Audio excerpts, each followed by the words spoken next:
몇 년 전 나는 친구들과 함께 여름 휴가를 맞아 경기도의 한 작은 시골 마을로 여행을 갔다.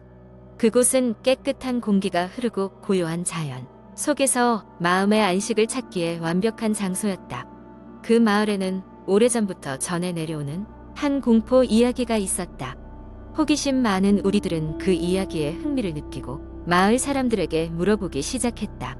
이 마을에는 원혼의 숲이라는 곳이 있는데 그곳에 들어간 사람은 누구든지 사라지고 다시는 돌아오지 못한다고 했다. 마을 사람들은 숲 주변을 항상 피했고 해가 진 이후로는 그 근처에 다가가지 않았다. 우리는 이야기의 진위를 직접 확인해보고 싶다는 생각이 들었다. 둘째 날 밤, 우리는 용기를 모아 원혼의 숲으로 향했다. 손전등의 불빛이 흐릿하게 비추는 길을 따라 숲에 들어갔다. 처음에는 그저 울창한 나무들이 빽빽하게 서 있는 평범한 숲처럼 보였다. 하지만 숲속 깊숙이 들어갈수록 이상한 기운이 감돌기 시작했다. 바람 한 점 없는데 나뭇잎이 사각거리며 웅웅거리는 소리가 들렸고 이상하게도 길을 잃을 것 같은 불안한 느낌이 점점 커져갔다. 그러다 갑자기 우리 앞에 낡고 오래된 저택이 나타났다. 마치 연극 무대 위에 세워진 것처럼 현실에서 동떨어진 모습이었다. 우리는 그곳으로 다가가 보기로 했다.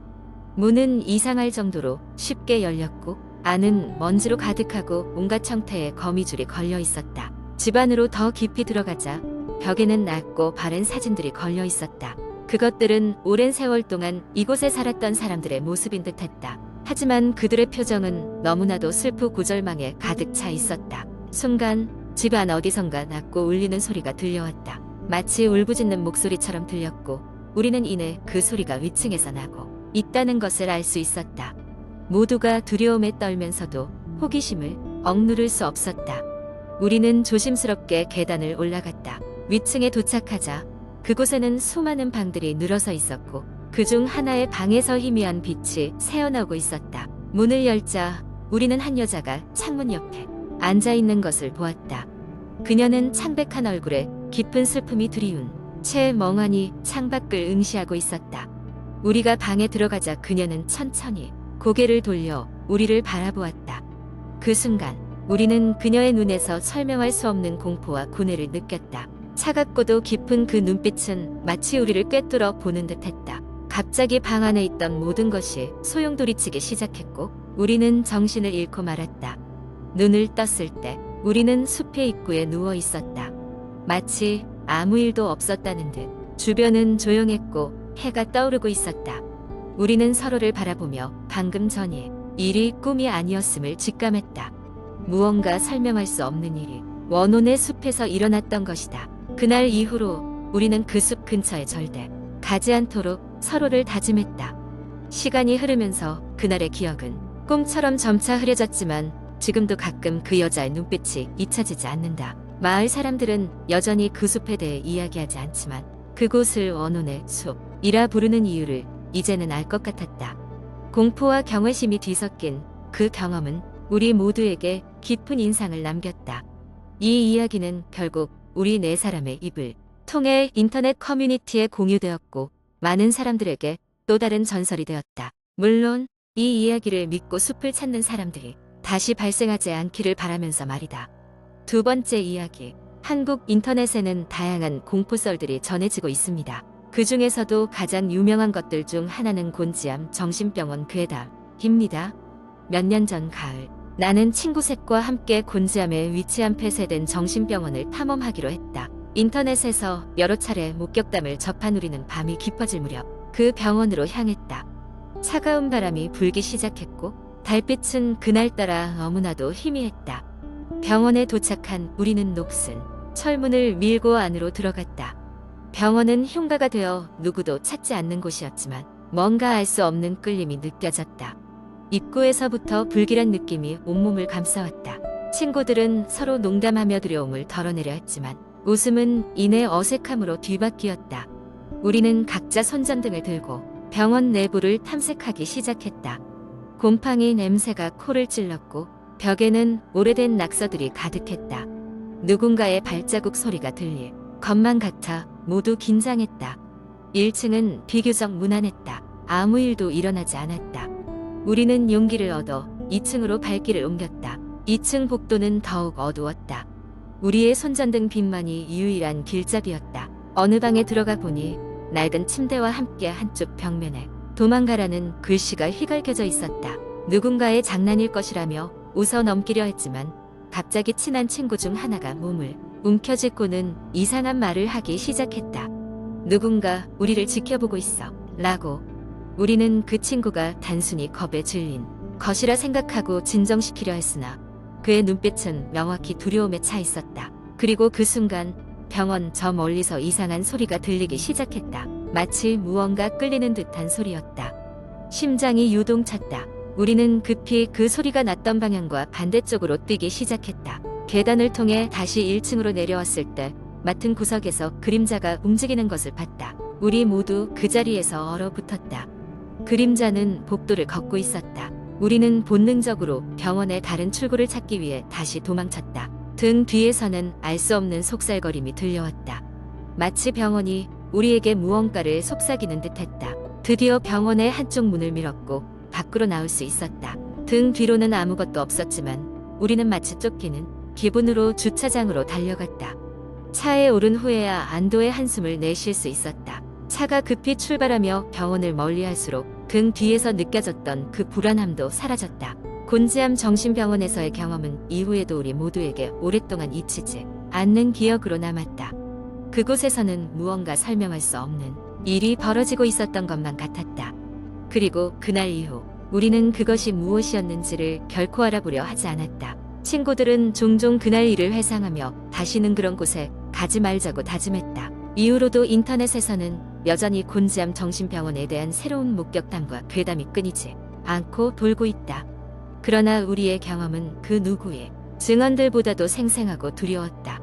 그날의 밤은 우리에게 공포가 무엇인지를 제대로 가르쳐 주었던 것이다. 이 이야기는 완전히 허구이지만 그런 괴담은 사람들의 상상력을 자극하고 때로는 현실의 공포를 잊게 해주는 역할을 하기도 합니다.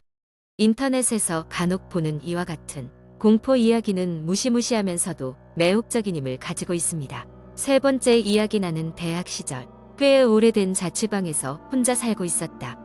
그 집은 도심에서 조금 떨어진 으슥한 골목 끝자락에 위치해 있었다. 월세가 저렴해 돈을 아끼려던 나는 당연히 계약서를 망설임 없이 사인했다.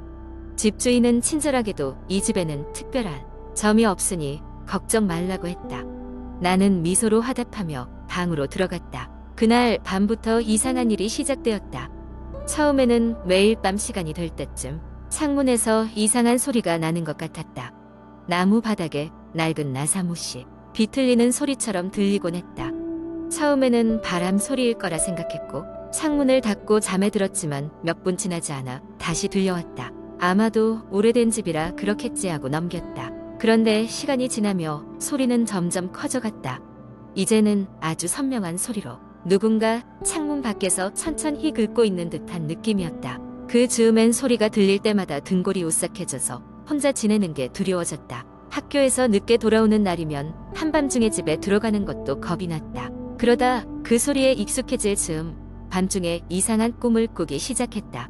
꿈에서 나는 집 안을 어슬렁거리며 돌아다녔고 매번 똑같은 장면이 반복되었다. 방의 모든 가구가 미묘하게 다른 위치로 옮겨져 있었고 발 밑에는 물기가 가득한 발자국이 어지럽게 남아 있었다. 항상 식은땀으로 뻑 젖어 있었고 종종 꿈에서 본 가구의 위치가 실제로 변해 있었다는 사실에 경악했다. 그러던 어느 날 나는 학교 도서관에서 오래된 도시 전설에 관한 책을 우연히 발견했다. 그 책에 따르면 내가 사는 곳 근방에는 과거 끔찍한 사건이 있었다고 적혀 있었다. 몇십 년 전 내가 사는 집에서는 한 가족이 밤중에 사라졌고 그 사건은 미제로 남아있다고 했다. 그들 사이에서 유일한 생존자인 어린 딸은 그날 밤집을 빠져나와 마을 끝의 숲속에 숨어 있었고 이후로는 그 누구도 그녀의 소식을 듣지 못했다는 명백한 설명이었다. 기묘하고 섬뜩한 마음에 빠져 그날 밤 집으로 돌아왔다. 밤이 깊어질수록 다시금 창문에서 그 소리가 들려오기 시작했다. 이번에는 호기심 반, 두려움 반으로 베란다로 다가갔다. 창문을 열자 그동안 귀에 생생히 들리던 그 긁는 소리가 멈췄다. 순간 내 뒤에서 찬바람이 느껴졌고 그와 함께 귓가에 살짝 간지러운 속삭임이 들렸다. 도와줘. 깜짝 놀라 뒤돌아봤지만 아무도 없었다.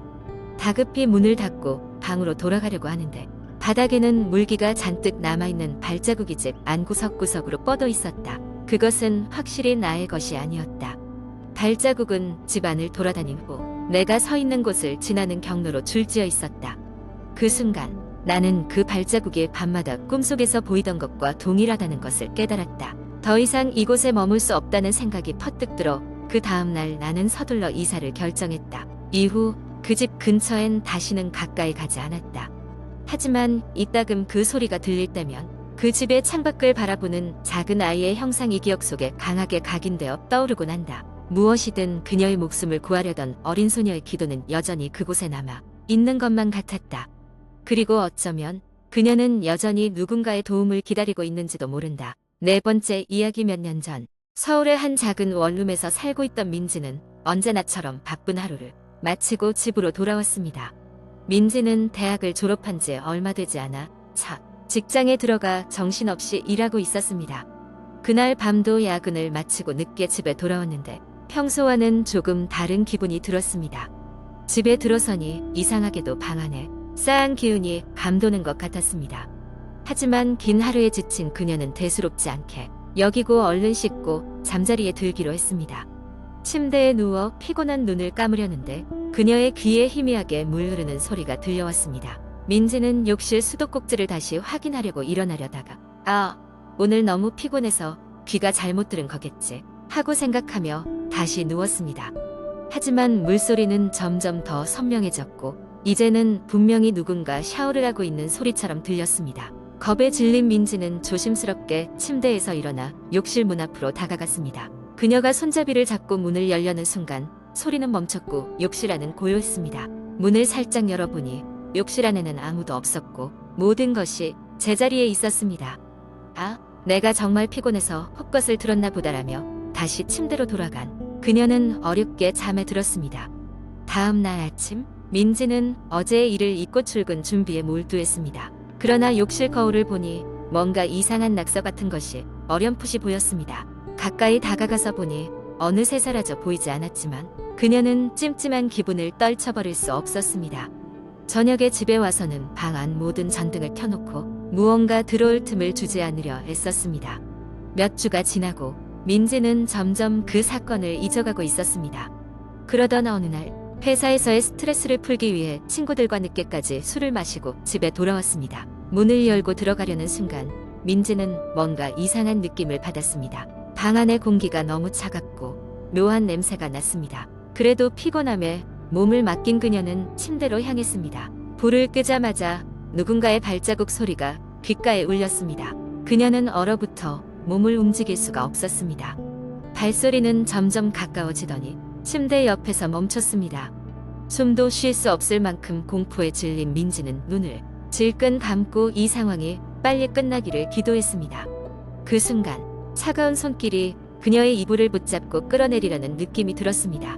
용기를 내어 불을 다시 켜자 방은 여전히 텅 비어 있었습니다. 그러나 그녀의 몸은 땀으로 범벅이었고 공포감에 정신이 아득했습니다. 모든 일이 환상이라 믿으며 인터넷 검색을 통해 이해할 수 없는 경험을 공유했습니다. 그녀의 글을 본 한 커뮤니티 사용자는 민지에게 차분히 조언하는 댓글을 남겼습니다. 그곳에서 빨리 나와요. 그런 소리는 집에 오래된 무언가가 깃들었을 때 들린다고 합니다. 결국 민지는 다음 날 짐을 챙겨 다른 곳으로 이사를 했습니다. 그 후로는 그런 이상한 경험을 하지 않았다고 말하며 아직도 그날 기억만 떠올리면 등골이 오싹해진다고 합니다.